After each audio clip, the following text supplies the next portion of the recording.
Telangana news today میں آپ کا خیر مقدم ہے۔ آئیے دیکھتے ہیں آج کی یہ اہم خبر۔ اللہ تبارک تعالیٰ کا ارشاد ہے کہ تم متقی اور پرہیزگار بن جاؤ۔ اگر ہم متقی اور پرہیزگار بن گئے تو یہ قتل کی وارداتیں نہیں ہوں گی۔ آج بچے یتیم، عورتیں بیوہ اور ماں باپ بے سہارا ہو رہے ہیں۔ ان خیالات کا اظہار مولانا صوفی ارشد چشتی ابوالعلا سجادہ نشین خانقاہ صوفیہ ابوالعلا منڈی میرالم نے آج مریدین و متقین اور عقیدت مندوں کو مخاطب کرتے ہوئے کیا۔ کر رہا تھا عزیزان گرامی کہ کسی ایک فرد کا قتل کرنا گویا کہ سارے خاندان کا قتل کر دینا ہے۔ اب 6 ماہ کا بچہ جو ہے یتیم ہو گیا ہے۔ جی اب آج غور کر دیکھو کہ بڑے بڑے بھی اگر کوئی یتیم ہو گئے تو لوگ ان کے اوپر کیسے ظلم کرتے ہیں۔ اب وہ 6 ماہ کا بچہ جو اپنی زبان سے کچھ کہہ نہیں سکتا، اب جو تکلیفیں اس کی ماں برداشت کرے گی، جو تکلیفیں اس کے خاندان والے اس کو دیں گے، اس کے ایک ایک قطرہ دودھ کے لیے جو تڑپایا جائے گا، تو اس کا ایک ایک لمحے کا جو ہے عذاب ان لوگوں کے اوپر نازل ہوگا جو قتل کے ذمہ دار ہیں۔ ان قاتلین کے اوپر جو ہے اس چیز کا جو ہے عذاب نازل ہوگا۔ یقین جانیے عزیزان ملت، اللہ کے حضور جواب دہی کے ذمہ دار ہو گئے یہ لوگ، جواب دہی کے ذمہ دار ہو گئے یہ لوگ۔ کسی کو بھی قتل کر دینا یوں سمجھ لیا گیا ہے، اتنا آسان ہو گیا ہے، جبکہ خالق اس ماں سے پوچھو آپ، جبکہ خالق نے کسی ماں کو اگر جو ہے اولاد سے سرفراز کیا ہے تو اس ماں سے پوچھو، اس ماں کے دل سے پوچھو جس کے لخت جگر کو قتل کر دیا گیا، اس ماں سے پوچھو کہ کیسے تو نے 9 ماہ تک اپنے اولاد کو اپنے پیٹ میں رکھا تھا، جی کیسے تو نے جو ہے ایک لمحہ جو ہے اس اولاد کو اپنے ساتھ رکھ کر پھرا چلا تھا، جی تو نے کیسے اپنے خاندان کی خدمت تھی، کیسے جو ہے تیری پیدائش کے وقت اس مظلوم کے پیدائش کے وقت اس ماں کو جو تکلیفیں ہوئی تھی وہ پوچھو۔ اللہ کے رسول صلی اللہ علیہ وسلم سے ایک صحابی آ کے پوچھے کہ یا رسول اللہ صلی اللہ علیہ وسلم 6 میل کے راستے پہ جو کہ تپتی ہوئی ریت ہے، جس کے اوپر ایک گوشت کا لوتڑا ڈال دیا جائے تو جو ہے ایک بھن کے وہ کباب بن جائے، ایسے میں نے اپنی ماں کو اپنی پشت کے اوپر سوار کرا کر 6 میل کا فاصلہ طے کیا ہے، کیا میں نے جو ہے اس کا حق ادا کیا؟ تو اللہ کے رسول صلی اللہ علیہ وسلم نے فرمایا کہ جو ہے تیرے پیدائش کے وقت تیری ماں کو جو تکلیفیں ہوئی ہے نا، اس میں سے ایک کا بھی تو نے حق ادا نہیں کیا۔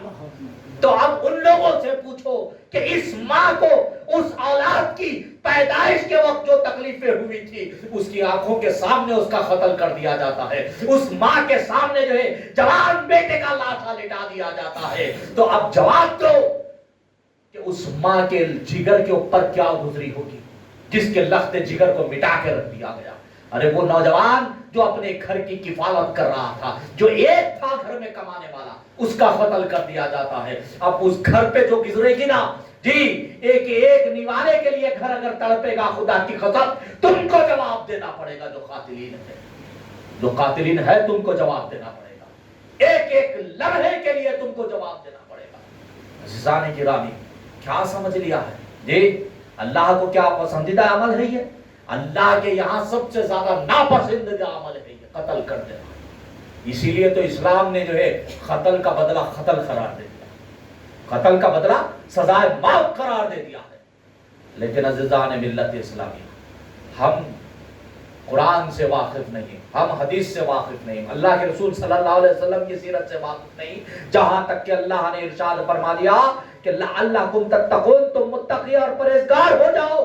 لیکن تقوی اور پرہیزگاری ہمارے اندر کہاں پر ہے؟ بتاؤ ہمارے اندر تقوی اور پرہیزگاری کہاں ہے؟ اے ایمان والو، تقوی اختیار کرو اور تم سچوں کے ساتھ ہو جاؤ۔ جب تم سچوں کے ساتھ ہو جاؤ گے، جب تم کاملین کے ساتھ ہو جاؤ گے، جب تم اللہ والوں کے ساتھ ہو جاؤ گے، تو ایسے فتنے اور فساد سے دوری اختیار کرو گے۔ تم وہی سچا راستہ اختیار کرو گے جو اللہ نے پسند کیا، جو اللہ نے، اللہ کے رسول نے جو پسند کیا ہے، اس راستے کو تم اختیار کرو گے۔ لیکن عزیزان ملت اسلامیہ، نہ ہم کو قرآن سے سروکار ہے، نہ ہم کو سیرت رسول سے سروکار ہے، نہ اللہ کے ولیوں کی سیرت سے کوئی ہم کو سروکار ہے۔ اگر ہم کو سروکار ہے تو اپنے غصے سے سروکار ہے، یہ ہم اپنے آپا کھونے سے سروکار ہے۔ ہم کو مطلب ہے تو اپنی مردان ہے، یہ ہم کو مطلب ہے تو پہلوان نام کہلانے سے مطلب ہے۔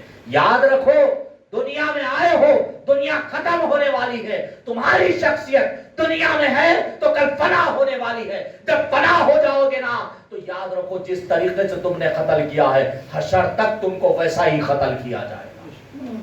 حشر تک قبر میں تم کو ویسا ہی قتل کیا جائے گا.